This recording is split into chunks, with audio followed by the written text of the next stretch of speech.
Hello दोस्तों, कैसे हैं आप सब। चलिए शुरू करते हैं ब्रह्मांड संहिता आखिरी सीरीज़ की अगली कॉमिक्स ब्रह्मांड संहिता का अगला भाग। हमारी सेनाएं पाषाण असुरों पर हावी हो जाएंगी। अगर तुम दोनों में देव शक्तियाँ नहीं होती तो महाअसुर असुरेश के वारों का सामना तुम कदापि नहीं कर पाते। पृथ्वीवासियों, शक्तियों होने ना होने से फर्क नहीं पड़ता, असुरेश फर्क पड़ता है उस शक्तियों के प्रयोग से।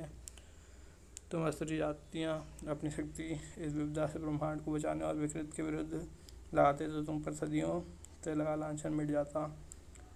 इन असुरों को समझाने की कोशिश करना व्यर्थ है नागराज। इन्हें सिर्फ एक ही बात समझ आती है, हिंसा की। चिंता मत कर असुरेश, भेड़िया तुझे इतनी हिंसा देगा कि तुझसे समेटे नहीं समेटेगी। चिंता करने की मुझे नहीं तुझे ज़रूरत है भेड़िया मानव। अपने शरीर के किसी भी अंग से एक नए असुर का निर्माण कर सकता है असुरेश। हा हा हा हा हा। ये देखना, सिर्फ मेरे हाथ पैर उगाए बल्कि तूने जो मेरे हाथ पैर तोड़े उनसे 4 नए असुरों का निर्माण हो गया है।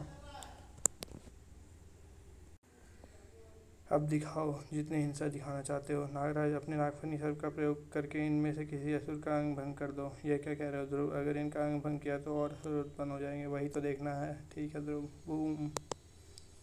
इनके हाथ से नया असुर उत्पन्न नहीं हो रहे हैं। यह सिर्फ असुरेश ही अपने अंग से नए असुर उत्पन्न कर सकता है। ये तो तुमने फायदे की बात बताई ध्रुव। अब मैं असुरेश को नहीं, इन असुरों के चिथड़े उड़ाऊंगा। हा हा हा हा। इससे कुछ नहीं होगा मूर्खों। जब मैंने कहा कि मैं अपने किसी भी अंग से असुर को उत्पन्न कर सकता हूँ तो मेरा मतलब था मैं अपने एक केस से भी असुर की उत्पत्ति कर सकता हूँ। मारो, कितने असुर मारोगे? हर केस से असुर निकलेगा। सिर्फ असुरेश ही शरीर से असुर उत्पत्ति होने का एक ही मतलब हो सकता है, इसके शरीर में कोई उत्पत्ति स्रोत है। जैसे रावण के शरीर में अमृत था, ठीक वैसे ही मैं इसकी शारीरिक संरचना का पर्यावलोकन करती हूँ ध्रुव। परवाया के पर्यावलोकन शक्ति जिसके जरिए ब्रह्मांड के किसी भी जीवित अथवा निर्जीव तत्व की संरचना का वह पूरा ब्यौरा जान सकती थी। पता चल गया ध्रुव, असुरेश की नाभि में अमृत स्रोत है। यह अमृत उसे अजर अमर तो नहीं बनाता पर उसे नए असुरों की उत्पत्ति की शक्ति देता है। सामरी, अब तुम्हारा काम शुरू होता है। अपनी ज्वाला शक्ति से उसकी नाभि का अमृत सुखा दो। अभी लो ध्रुव। आह, ये लड़का तो बहुत खतरनाक है। मेरा अमृत सुखाने की युक्ति निकाल ली इसने, पर इसका यह मतलब नहीं कि तुम लोग युद्ध में जीत जाओगे। अभी भी मेरी सेना इतनी विशाल है कि तुम लोग इसका सामना नहीं कर सकते। ये पौराणिक असुर हैं ध्रुव, असुरों में सबसे उच्च कोटि के। इनकी कप्तान के बिना भी यह संगठित रहकर हम पर वार कर रहे हैं। स्वर्णपाश और ऊर्जावार इन असुरों पर कारगर तो है, पर इनकी विशाल संख्या हमारे लिए खासी बड़ी मुसीबत खड़ी कर सकती है। असुरों का तो कार्य ही देवों के लिए मुश्किल उत्पन्न करना है, और देवों का धर्म ही असुरों का वध कर ब्रह्मांड की मुश्किलों को आसान करना। देव धर्म से पीछे कैसे हट सकते हैं हम? देव योद्धा, आक्रमण करो साथियों। देवायु के साथ ब्रह्मांड की विभिन्न आकाशगंगाओं में बसी देव जातियों के युद्ध में शामिल होने से मुकाबला बराबरी का हो गया था। अब देवसेना और असुर सेना संख्या और बल में दोनों एक समान थी। असुरों के पास अगर कुछ नहीं था तो ब्रह्मांड रक्षकों का नेतृत्व और उनका जुनून। पृथ्वी पर भी बाजी पलट चुकी थी। पराका और उसके उड़ाकर दल पृथ्वीवासियों को सुरक्षित उनके निवास स्थान तक पहुंचा चुके थे। कारा के साथ जैकब और एंथनी वापस साटी पहुंच चुके थे। कोलाइडर मशीन, हमें इसे लेकर फ़ौरन परमाणु तक पहुंचना होगा, पर उससे पहले मैं इसके मैकेनिज्म में कुछ बदलाव करना गया। यह मोबाइल और घड़ियाँ, यह सभी वापस चलायमान कैसे हो गया? आश्चर्य की बात है ना कारा। तुम्हें मालूम था कि ट्रांसफ्यूजन के बाद पृथ्वी पर सभी यांत्रिक और ऊर्जा प्रणाली बाधित हो गई थी, जो कि अब दोबारा ठीक हो चुकी है। तुम अंतरिक्ष, कुछ समय पहले ही हमने ऐसे एनर्जी वेपन्स वाले मैक्सिमस का मुकाबला किया है, पर इनके हथियारों की एनर्जी उससे काफ़ी अलग है, क्योंकि ये असुरों की तामसिक ऊर्जा का ही एक रूप है, जिसे हम टेक्नोसुर ने समय के साथ विभिन्न असुर शस्त्रों के रूप में डेवलप कर लिया है। देवों की दिव्यास्त्र हमारी उन असुरी ऊर्जा से भरे हुए और हाईली एडवांस मशीनरी का सामना नहीं कर सकते। फिर भला तुम तुच्छ पृथ्वीवासी क्या करोगे? अपने रॉकेट बूस्टर से मुझे इस टेक्नोसुर की ओर टारगेट करो। स्टील, हथियारों पर बहुत गुमान है इसे, पर यह नहीं जानता कि डोवा के हाथ ही उसका सबसे बड़े हथियार हैं। टन, जब भी ये चलते हैं तो कोई भी ब्रह्मास्त्र काम नहीं आता। तुझे लगता है कि टेक्निकल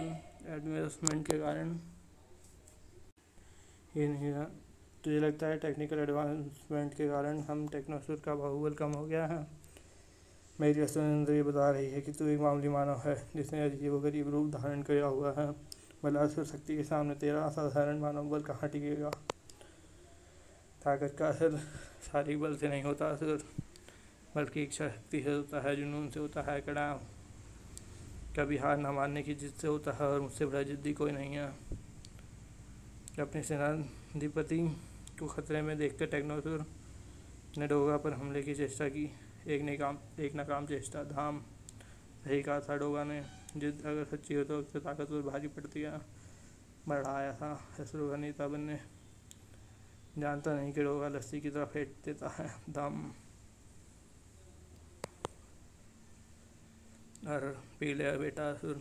पारों हाथ से निकल जाने के गम में देवदास ने जमकर रंग भी थी। तो पृथ्वी हाथ से निकल जाने के गम में यह रसायन पी। भविष्य असुर प्रजाति यानी सुदूर भविष्य के असुरों की प्रजाति के लीडर को इसने रसायन से गला डाला। मैं इसलिए पीने पिलाने के सख्त खिलाफ हूँ। देवी बुड्ढो, मैं जानता हूँ कि ब्रह्मकर्ण शक्ति ऊर्जा छिन जाने से तुम इतने जर्जर हो चुके हो कि मेरी एक फूंक में भी उड़ जाओ। इसलिए तुमने अपने पहरेदारी के लिए एक खलीफा तैनात किया। क्या सोचा कि विकृत से खुद को बचा लोगे? तुम गलती कर रहे हो विकृत। ब्रह्मांड का कोई भी प्राणी ब्रह्मकर्ण ऊर्जा की शक्तियों को संभाल नहीं सकता। सभी असुर प्रजातियों के सेनाधिपति परास्त किए जा चुके हैं। असुरों की सेना तितर बितर हो रही है। यही सही मौका है धनंजय। तुम और सामरी अपनी अपनी देव सेनाओं के सारे असुरों को बंधक बनाओ। हम सभी ब्रह्मांड रक्षक इसके सारे फसाद की जड़ विकृत को रोकते हैं। मैं इसे संभालना नहीं चाहता बुड्ढे, मैं सिर्फ इससे विनाश मचाना चाहता हूँ। उससे पहले ब्रह्मांड रक्षक तेरा विनाश कर देंगे। अटैक। हा हा हा हा हा। और तुम लोग क्या कैसे करोगे? इस परमाणु के शरीर को ख़त्म करके? शौक से करो, पर विकृत को तुम लोग कभी ख़त्म नहीं कर सकते। यह ठीक कह रहा है नागराज, हमें परमाणु को ख़त्म करना होगा। वाट? परमाणु के शरीर पर यह कब्जा कर पाया तो उसकी सिर्फ एक ही वजह है, ब्रह्मकर्ण ऊर्जा। अगर यह शरीर नष्ट हो गया तो विकृत सिर्फ एक भटकती आत्मा बनकर रह जाएगा। तुम लोग मुझे बेवकूफ़ बनाने की कोशिश कर रहे हो। तुम लोग अपने ही साथी की जान नहीं लोगे। मुझे पूरा यकीन है कि अगर परमाणु अभी हमें सुन सकता तो ब्रह्मांड को बचाने व तुम्हें ख़त्म करने के लिए वह खुद अपनी जान दे देता। वैसे भी तुम लोग परमाणु के शरीर नष्ट नहीं करेंगे। उस काम के लिए मैंने मानसिक संपर्क साध कर एक अति विशिष्ट व्यक्ति को बुलाया है, निंजा देवकिर्गी। जब तुमने मुझसे मानसिक संपर्क स्थापित किया था उस समय मैं अंतरिक्ष में अचेत विचर रहा था। कॉस्मिक इम्बैलेंस और ट्रांसफ्यूजन ने मुझे मेरे मठ से उठाकर सीधे एक मेटेरॉइड शावर के बीचों बीच फेंक दिया था। सैकड़ों जलती चट्टानों के एकाएक हमले के लिए मैं तैयार नहीं था।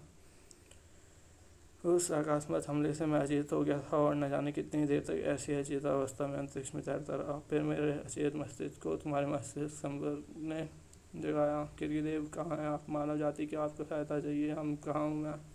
यह ध्रुव की आवाज़ है। तुम्हारे निर्देशानुसार मैंने अपनी संपूर्ण यौगिक शक्ति एकाग्र कर लिया। मैं पहले समझ नहीं पाया था कि तुम मुझसे ऐसा करने को क्यों कह रहे हो, पर अब मैं समझ चुका हूँ तुमने ऐसा क्यों किया। इस असुर से सिर्फ निंजा खिड़की का योगी रूप ही निपट सकता है।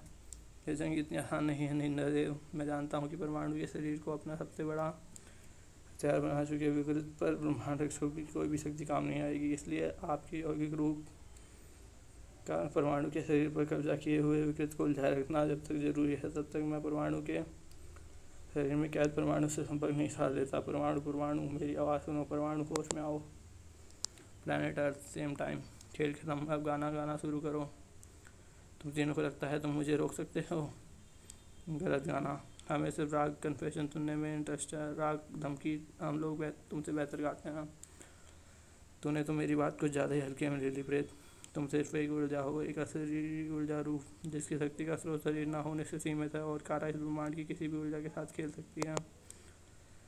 तुम अपने काम में लगो प्रोबोट। इस ब्रह्मांडीय चुड़ैल को मैं संभाल लूँगा। यह काम मैं शुरू कर चुका हूँ एंथनी।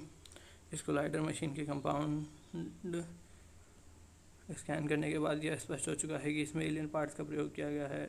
इसके मैकेनिज्म और टेक्नोलॉजी को समझना बहुत जटिल है। इसमें काफ़ी वक्त ज़ाया हो सकता है और वक्त हमारे पास बिल्कुल नहीं है। सही का मुर्दे, समय तुम्हारे पास वाकई नहीं है। तुम बात के शाब्दिक अर्थ पर चली जाती हो। मैं शब्दों के भाव अर्थ पर अधिक जोर देता हूँ। क्या करूँ? संगीतकार हूँ ना, मुर्दा ही सही। जब मैंने कहा कि मेरे पास समय नहीं है तो इसका मतलब था कि तुम्हारी नौटंकी देखने का मेरे पास समय नहीं है। अब चीखने के अलावा तुम्हारा मुंह कुछ और बोलने के लिए तभी खोलेगा जब वह सच बोलने के लिए खुले।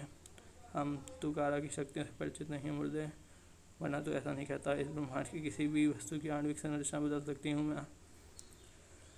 बेशक तू ऐसा कर सकती है कारा, लेकिन मेरी और एंथनी की ऊर्जा शक्ति इस ब्रह्मांड की नहीं बल्कि अलौकिक है, और अलौकिक शक्तियों पर तेरी शक्तियों का कोई प्रभाव अधिक देर तक नहीं ठहरेगा। मुर्दों और प्रेतों को या तो शैतान जिंदा कर सकता है या भगवान। जब रक्तपातों ने जिन्हें शैतान ने जिंदा किया था उनका हाल तो तुम देख ही चुके हो। अब देखो कि भगवान की जिंदगी हुई या प्रेत और मुर्दों की जोड़ी तुम्हारा क्या हल करती है।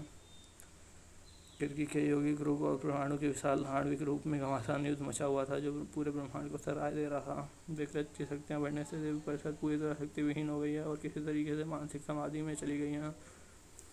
किरकी का यौगिक रूप परमाणु के इस महाकाय रूप को रोक तो सकता है, पर इससे विकृत वाली समस्या नहीं सुलझेगी। विकृत को बुलावा देने के लिए हम लोगों ने यह तो साबित कर दिया कि हम परमाणु को खत्म करने को तैयार हैं, पर वास्तव में यह हमारा ऑप्शन कभी नहीं हो सकता। परमाणु मेरी आवाज़ सुनो। ध्रुव अपनी इच्छा शक्ति का एक करता जो खड़ा था परमाणु को जागृत करने में। इस ब्रह्मांड की आखिरी उम्मीद तुम ही हो परमाणु, खुद को संभाल लो, जगाओ परमाणु।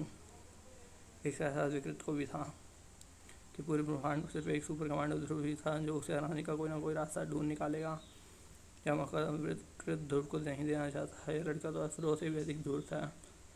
मुझे इस योगी की यौगिक रूप से दोनों में उलझाकर परमाणु को मूर्छित हो चुके मानस रूप को जागृत करने की कोशिश कर रहा है, और मुझे परमाणु की शारीरिक ऊर्जा और बहुगुणित वैज्ञानिक शक्तियों परमाणु के मानस रूप को जागृत होने से रोकने में झोंकनी होंगी। परमाणु को संपूर्ण बहुगुणित शक्ति झोंक दी विकृत ने या। चलिए दोस्तों, अभी के लिए इतना ही। मिलेंगे इसके अगले भाग में। धन्यवाद।